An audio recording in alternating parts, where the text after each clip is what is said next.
നമുക്ക് ആകെയുള്ള കോപ്പുകൾ ഇത്രയാണ്. ഇത് 5 ജ്ഞാനേന്ദ്രിയങ്ങൾ, 5 കർമ്മേന്ദ്രിയങ്ങൾ, മനസ്സ്, ബുദ്ധി, ചിത്തം, അഹങ്കാരം. വേറെ കോപ്പില്ല. അപ്പം എന്തുകൊണ്ടാണ് പിന്നെ അറിയാം ബുദ്ധി അല്ലാണ്ട്? വേറെ എന്താ ഉള്ളത് പിന്നെ അറിയാം.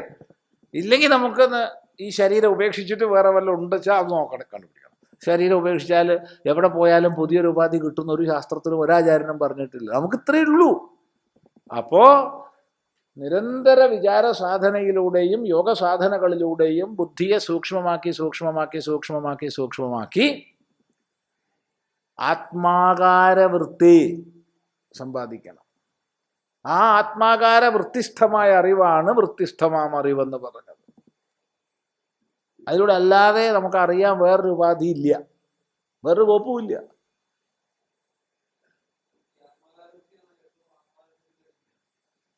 എപ്പോഴും ആത്മാവിനെ കുറിച്ചുള്ള ചിന്തയല്ല അത്.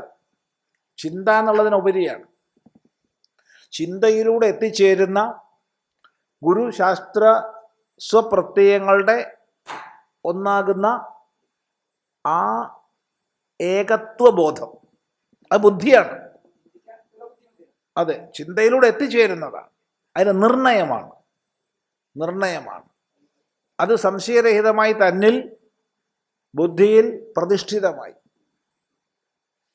അതിനെയാണ് സ്വാനുഭൂതി എന്ന് പറയുന്നത്. ബുദ്ധി പലപ്പോഴും നമുക്ക് പറ്റുന്ന കുഴപ്പം ബുദ്ധിയല്ലാതെ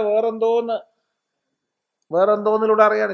അതുകൊണ്ട് എന്ത് പറ്റിച്ചാൽ ശാസ്ത്രമൊക്കെ പഠിച്ചു സ്വാമി, ഇനിയിപ്പോൾ എന്താ, ഇനി അനുഭവത്തിന് കാത്തിരിക്കുക പറയും. എന്ത് അനുഭവം വരാൻ പോണ?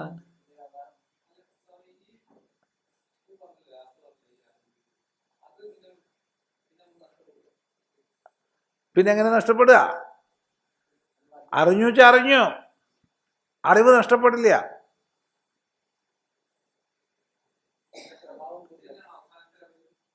അതുതന്നെയാണ് ഒടുക്കത്തെ അറിവ്.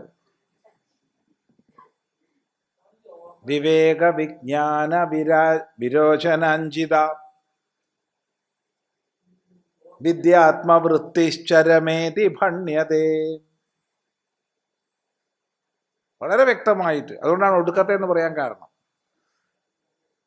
വിവേക വിജ്ഞാന വിരോചനാഞ്ചിത, വിവേകജനിതമായ വിജ്ഞാനത്താൽ വിശേഷേണ പ്രകാശിക്കുന്നതായ വിദ്യ. എന്താണ് ആ വിദ്യ? ആത്മവൃത്തി. അത് ഒടുക്കത്തെയാണ്. പിന്നെ വൃത്തിയില്ല. ഇത് ഭണ്യതേ, അതിനാണ് വിദ്യ. അതാണ് വിദ്യ. ഈ വിദ്യയാണ് ഉദിക്കേണ്ടത്. വിദ്യ എവിടെയാ ഉദിക്കുക? ബുദ്ധിസ്ഥമാം അറിവിൽ. പിന്നെ ശരീരത്തിൽ എന്ത് വന്നാലും മനസ്സിൽ എന്ത് വന്നാലും